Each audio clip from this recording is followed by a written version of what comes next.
회사입니다. 어설픈 애들이에요. 셀트리온은 어설픈 회사가 아니에요. 근데 HLB, 바이로메더, 뭐 티슈진 이런 애들이 신라젠 과예요. 그래서 실제적으로 코스닥은 신라젠이 만약에 딱 여기서 이제 아마 이번 주에 분명히 8만원 돌파할 힘인데 올라가게 되면은 곁다리 계잡주 바이오들이 움직여 버립니다. 뭐 커리스탈이 됐든 뭐가 됐든. 근데 상당히 오늘 신라젠의 힘은 되게 의미 있는 거예요. 자, 신라젠이라든지 아니면 바이로메드라든지 아니면 티슈진이라든지 아니면 뭐 코미팜이라든지 이런 곁다리 바이오주들이 움직이게 되면은 뭐가 제일 빨리 올라가냐면 셀트리온은 안 가요. 그때는 또 그럼 셀트리온 삼형제는 3부자는 안 갑니다. 그때는 좀 쉬고 대신 쟤들이 올라버리면은 코스닥 ETF 같은 경우는 폭발력이 엄청나게 올라버립니다. 코스닥 ETF가 볼 때 지수 구성이 이게 뭘 알아야 되는 거지. 지수가 오르는데 왜 안 오르게 하시는데 아니야. 제가 설명을 다 드리잖아요. 지수 구성 셀트리온 헬스케어가 2.4%인데 신라젠 1.4나 돼요. 그리고 보시면 신라젠하고 HLB하고 바이로메드를 합쳐버리면 헬스케어보다 높아요. 그 다음에 코덱스 선물이 있어요. 물론 선물은 뭐 크게 상관이 없는데 굳이 약간 셀트리온 진영하고 신라젠 진영은 지금 현재는 좀 달라요. 작년처럼 코스닥 혈성학 코스닥이 확 좋을 땐 상관이 없었는데 그게 아닐 때는 최근에 보면 신라젠 진영은 한 달 동안 쉬어버렸잖아요. 근데 여기서 물론 이제 신라젠이 만약에 제가 볼 때는 8만원만 치면 돼요. 그럼 안 빠질 거예요 아마. 그렇게 되게 되면 개잡주 바이오들은 다 붙어버립니다. 아무리 바이오가 아니라 그래도. 그게 첫 번째 우리가 잡을 거고요. 두 번째는 자 이걸 무시하면 안 돼요. 이제부터 잘 보세요. 삼성전자는 아직은 잘 몰라요. 진짜 쳤는지 안 쳤는지. 하이닉스도 아직은 잘 몰라요. 그런데 삼성전기는 어느 정도 하이닉스나 삼성전자보다는 저점 신뢰도가 확실히 높아집니다. 10만원, 1만원에 대해서. 분명히 10만 5천원보다는 여기가 가까워요. 자, 그러면 그동안 쉬었던 SDI 같은 경우는 또 마찬가지입니다. 오늘 7%가 올라버렸기 때문에 이런 주식은 다시 20만 5천원 쉽게 안 줘요. 그러니까 지수가 쉽게 빠질 수가 없죠. 여기 시가총액순에서. LG화학은 똑같습니다. 오늘 이제 뚫어버렸습니다. 이 힘은 다이렉트 38만원, 39만원 갈 수 있는 힘이에요. 그쵸? 그리고 보시면은 오늘 포스코도 뚫어버렸어요. 갭상시켜 버렸죠. 물론 21선이라서 차익 매물은 나온다 하더라도 안 빠집니다. 이러면 25만원부터 잘 안 가요. 그러니까 코스피 지수가 빠질 수가 없어요. 웬만하면. 현대차는 이미 이제 얘네들이 또 개수작 해가지고 이건 못 뺍니다. 이걸. 여기서 2,500억 자사주 해버리는데 빠지겠어요? 10만원 잘 안 내려와요. 제 관심은 별로 없는 종목이지만은 우리가 시장 관점에서는 딱 잡아줘 버리잖아요. 그쵸? 그 다음에 오늘 정유주 땡겨버립니다. SK이노베이션은 정유주하고 2차전이 같이 봐야 되는데 9도일 01090 같은 경우는 그냥 땡겨버려요. 제가 금요일날 혼잣말로 계속 회원분하고 이야기를 한 게 있습니다. 아 이거 사야 되는데. 근데 아직도 잘 모르시는 분들이 있는데 이런 거는 막 전재산 살 때도 있어요. 조금 오버하면. 제가 원래 개인적으로 HDC 이거는 대선 테마주 하도 잘 움직여가지고 혼자 사봤는데 이거 아닌가? 하나 산 게 있는데 같이 죽기 싫어가지고 혼자 산 게 있는데 이런 거는 그냥 어차피 뭐 5% 10% 비중으로 사는 거예요. 그냥 차트 매매 하는 거니까. 항상 그러지만은 대형주 중에서 진짜 갈 때는 확 사버려야 돼요. 지난번 한번 우리가 실패했던 KTNG 같은 거 실패하던 한이 있더라도 왜? 어차피 짧게 하거든요. 그러니까 살 때는 그렇게 사야 돼요. 특히 대형주는 그렇습니다. 그런데 구도일 같은 경우는 워낙 매매하기 좋은 종목이잖아요. 그냥 유가 내리면 밑에서 샀다가 오르면 팔면 되는 거야. 근데 어쨌든 구도일이 이렇게 올라버리면 SOL이 이렇게 올라버리면 못 빼요. 못 뺀다는 무슨 말이냐면 공매도 애들이 겁이 나서 공매를 못 때려요. 간땡이 본 놈들 있네. 어쨌든 많이 못 때려요. 셀트리온 같은 애들은 자신있게 때리죠. 지금 위치는. 여기선 자신있게 때리죠. 저라도 때립니다. 주가가 5일 동안 쉬어버리니까.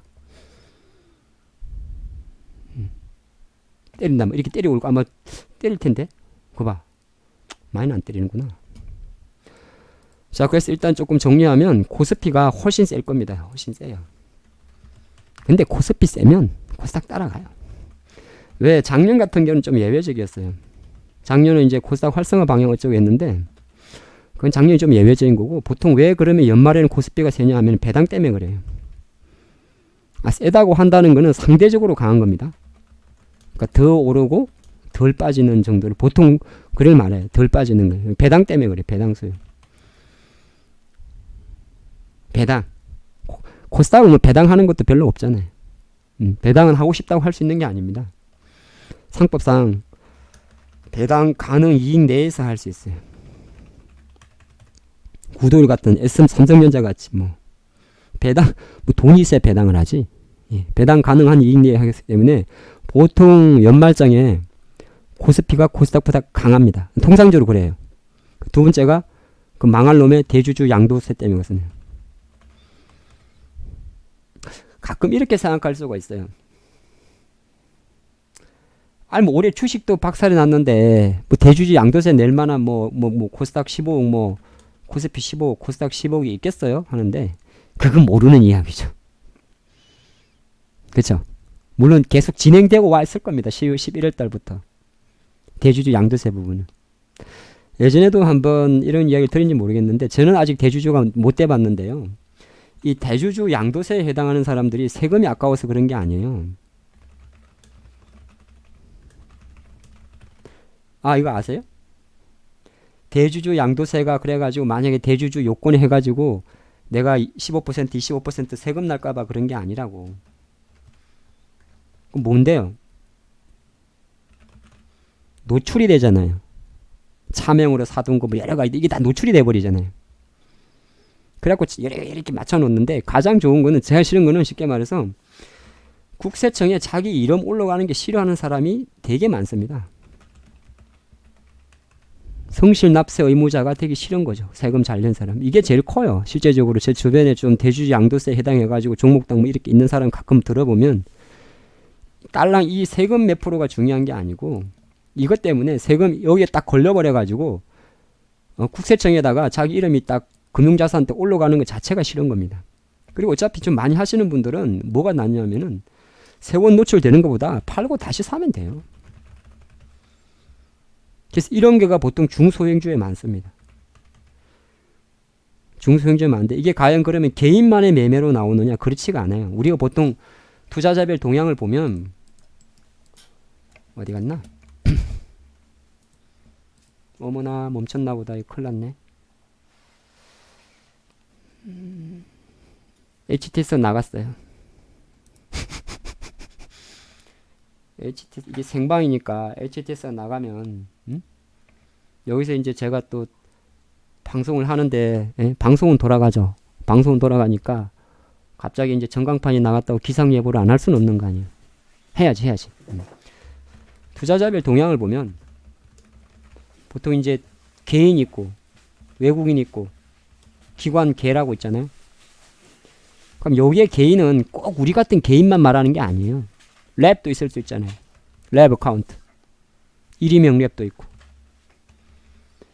1인명 같은 경우는 개인 명의로 이루어지는데 자문형도 있을 수 있고 그 다음에 최근에는 사모펀드도 무지하게 많습니다. 좀 이렇게 구찌가 있는 10개 정도 이상 하시는 분들은 보이시에도 투자를 많이 해요. 벤처캐피탈 같은 데다.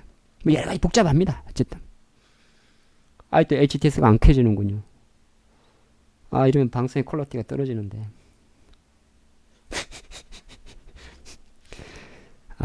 삑살이 났네. 그래서 일단 아까 말씀드린 대로 배당 요인이 좀 아무래도 좀 큽니다. 배당 요인이 코스피를 조금 더 꼭 코스피라고 단정하긴 그런데 코스피가 그래도 코스닥보다 실적이 많이 나는 종목이 많으니까 이 방송 삑살이 날 것 같아요. HTS 안 켜져요. 뭐 안 켜지면 그냥 입으로 하겠습니다. 뭐 그 화면 본다고 화면 보면 이제 시청각 교육이기 때문에 조금 이해도가 높아지는데 뭐 그렇다고 지금 이 화면을 건드리면 이 영상이 날아가면 어떡해. 안 되잖아요. 그래서 이렇게 하는데 미쳤나 이게 왜 안 되나. 이게 고스피고 또 하나 아까 말씀드려도 대주주 요건은 근데 대주주 요건이 뭐 치명적으로 영향을 주는 건 아니에요. 어떤 놈이 어디에 어떻게 파는지는 아무도 모릅니다. 그렇다고 뭐 그러면 뭐 개인 매매 비중이 많은 개인 매매 비중 높은 거 중에서 올해 많이 오른 거 찾을 겁니까? 아니잖아. SK텔레콤이 많다고 치더라도 물론 SK텔레콤이 대주주 요건에 해당될 정도면 진짜 큰 손이죠. 근데 그건 아니잖아. 올해는 새끼는 신고가가 많이 없으니까. 좀 켜져라 좀. 켜졌나? 안 켜지네. 안 켜져. 아이고. 대기. 화면 나갔어요? 저거 켜면은 제 바탕화면이 노출이 돼가지고 안 됩니다. 바탕화면에 또 좋은 걸 많이 깔아놨죠. 그래 있고. 자, 그러면 제가 지금 구두로 말씀드리기 머릿속에 다 있으니까 오늘 양매수 들어온 섹터를 잘 보면요. IT가 있었고요. 그 다음에 철강이 있었고 화학이 있었고 운송 장비가 있었습니다. 오늘 대부분적으로. 그러면 IT는 오늘 실제적으로 개선 시장에서 가장 힘이 좋았던 게 삼성 SDI하고 뭐 삼성 전기 정도였어요. 뭐 LG전자도 최근에 보면은 바닥을 다져갑니다. 한 74,000원대 정도. 그래서 LG전자도 7만원 밑으로 조금 당분간은 지지가 될 겁니다. 그리고 철강 같은 경우는 이제 이게 왜냐하면 철강 화학이 대중국주잖아요. 대중국 비중이 상당히 높습니다. 근데 전반적으로 오늘 중국 증시도 2% 하락하고 일단 미중 무역 협상이 나름 일단 휴전 구간으로 들어간 거잖아요. 한 90일 동안. 이 중에 이제 계속적으로 아마 조금 양보의 틀을 보낼 확률이 되게 맞아요. 생각을 해보세요. 어제 만나고 왔는데 오늘 딴소리 하면 되겠어요? 휴전이라는 건 휴전 기간 중에 이제 다시 조정할 건 조정하고 그러지 않겠습니까?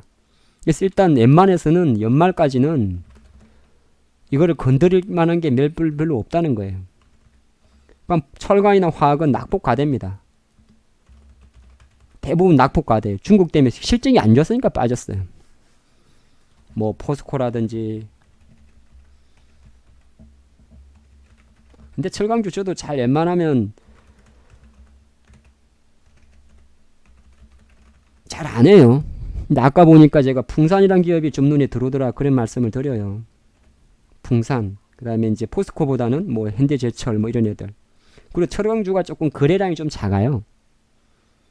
뭐 대동스틸이나 이런 애들은 저쪽 가스관 쪽 경협주는 빼고. 철강주를 많지는 않아요. 철강주가 생각보다. 그래도 철강주에 돈이 들어온다는 걸 하나의 캐칭 포인트를 잡고 있어야 돼요. 그걸 확장하게 되면 스틸까지 가잖아요. 관광까지.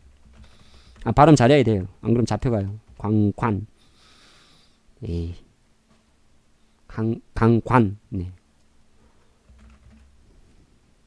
모르면 네이버에 쳐봐요. 관관 업체가 뭐가 있고. 자꾸 그게 재산이고 도움이 됩니다. 뭐가 있고. 화학 같은 경우는 사실 지금 LG화학은 두 가지가 다 붙어 있는 거예요. LG화학은 사실 지금 달라붙고 안 하고는 여러분들 판단인데 이제 보유하고 계신 분도 많을 텐데 이건 제가 볼 때는 아까 말대로 3839까지는 무조건 갖는 힘이라고 봐요. 3839까지는 가요. 그리고 기타 화학주들은 사실 뭐 지금 다 바닥에서 많이 올라온 게 많아요. 조금씩 해가지고. 근데 워낙 화학업종이 실적이 안 좋아가지고 손은 잘 안 나갈 거예요.